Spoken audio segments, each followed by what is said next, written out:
Pros. Solid production values, a rich jungle set, though it might not look believable, full of sound VFX and bizarre props. Lots of Daleks, there is nothing to complain about with this. The Doctor gives some inspiring speeches to the Files. The Files are not as one-dimensional as some other supporting casts of Who serials have been prior.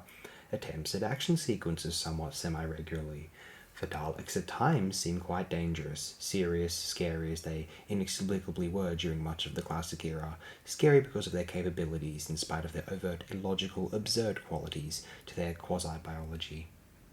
An epic flavour which is welcomed in classic Who, especially where a grand, potentially, Dalek adventure is concerned. Cons. A lot of the execution can be considered or is just rather sloppy. The writing is repetitive and there's some of the most banal capture escape of the Pertwee era possibly. They clearly did not have much ideas as to what can actually happen in this serial over 6 parts. The Spyridons are a lazy monster, boring design and reeking of budgetary cynicism. Noticeably inferior to both Day of the Daleks and I would claim the later Death to the Daleks, also less catching and memorable than the overall quite likeable Frontier in Space.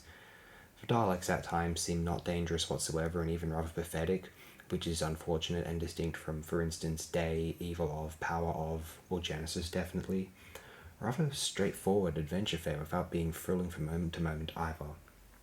Overall, as a premise there is a lot of potential here for a fun, colourful adventure, lots of VFX moments and lovable Dalek pulp. Extending it over 6 episodes is not ideal, and this produces all of the issues of the serial, more or less.